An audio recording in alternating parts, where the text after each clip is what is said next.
General Syed Munir, Chief Army Staff, Honorable Muhammad Ishaq Dar, Federal Finance Minister, Syed Aminul Haq, Minister IT and Telecommunication,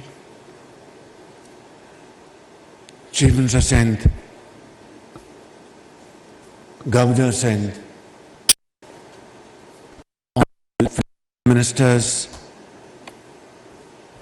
Excellencies, our brothers from our brotherly countries,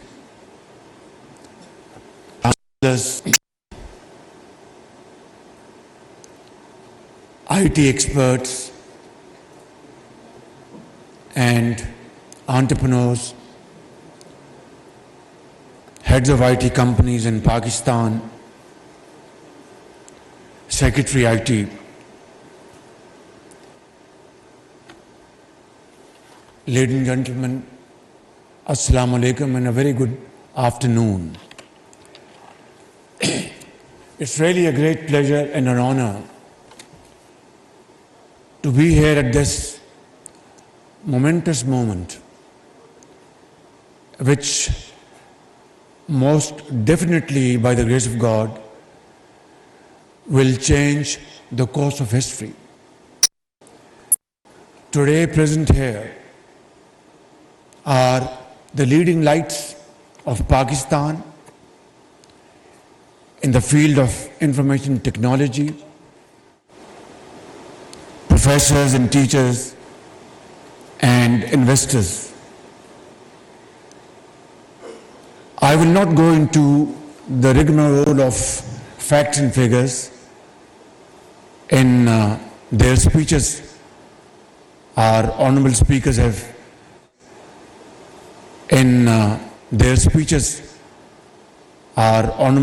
have mentioned everything. I will just restrict myself to few important points. Number one, that our country's youth is full of vigor, highly energetic, and of course,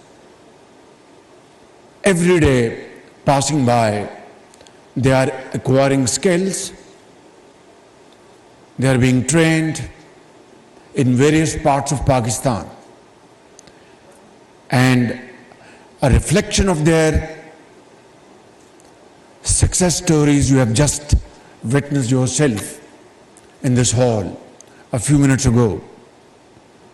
Some are freelancers, some have started their companies from a few $1,000s and then over the years shown tremendous growth. And of course, investors we have seen here who have really started from scratch and touched the zenith of glory. So the point at issue is,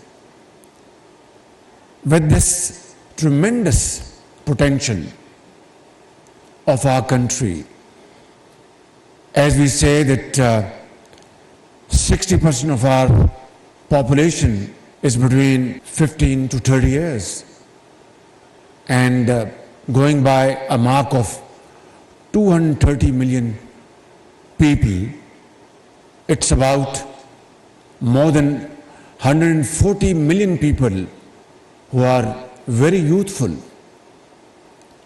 and they have excelled not only in Pakistan, but I think globally, North America, Middle East, and everywhere. We have just seen in these documentaries their talent and their exceptional knowledge and expertise. So then the question at issue is, why are we hovering around a figure of $2.5 billion? That is the point at issue. Is it because a lack of support and facilitation? Is it because of very cumbersome, archaic procedures, or lack of universities and vocational centers in the country? I think there is substantial capacity which exists in all these fields.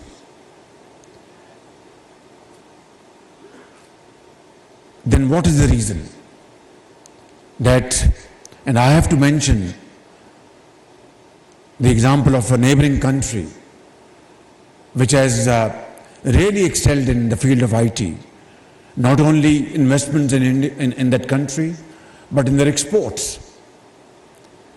And Pakistan is absolutely, by the grace of God, positioned to position itself one of the most going country globally. Minister of Finance just explained it to you. I had number of meetings with IT experts and company heads in the last 1 year, and like the head of Pasha and other companies. By the way, Pasha's managing director, along with other business houses, in one of the meetings made a commitment that, Prime Minister, if these facilities are granted and if these elements or hurdles are removed, inshallah, we will get $2 billion in Pakistan's coffers in the next few months or so. I am not giving them any kind of blame at all. They must have done their best, and most definitely they did their best. But that was not to be. The point at issue is, this is just, I think, a sideline story. Let us look at the bigger picture. Now, to fill this gap and fill in the blank, what is actually required that Pakistan must and should achieve a target of $20 billion worth investment or $25 billion worth exports in the next 2-3 years. And I want to tell you, this is something doable. It's not something, it's difficult, but not impossible. And we have to achieve this target under all circumstances with your outstanding commitment, your support, your hard work, your knowledge, and your expertise. Our very respected investors are sitting here. I always maintain that my investor is my master. For that, we will roll out red carpet for them and give them, in a genuine and in a very sincere fashion, all kinds of facilities and support which they require to build this sector in Pakistan. I think we have carved out a way forward, and that is SIFC. And the Prime Minister of Pakistan heads the Apex Committee, and the guest of honor is the moving engine in this newly carved out strategy. It is the whole of Pakistan strategy, which includes federal government and all provincial governments. And this mechanism has the following portfolios: A, agriculture; 2, IT; 3, mines and minerals, and 4, defense production. And of course, it goes without saying that all these initiatives will lead to our exports. Now this new strategy will be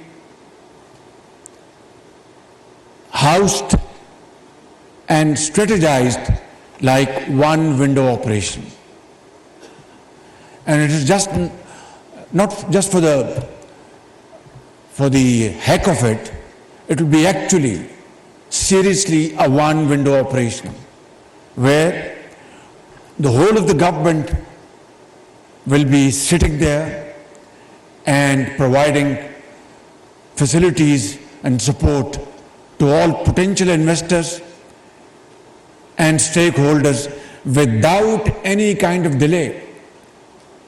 And no delay will be tolerated at any rate and at any cost. That is the only way and the surest way for Pakistan now to move forward, not only compensate for the losses of the past, but to gain momentum in times to come like never before. And our brothers in the Gulf countries are more than willing. They're more than willing to come and invest in Pakistan on a win-win model, that they invest, make very good profits, and Pakistan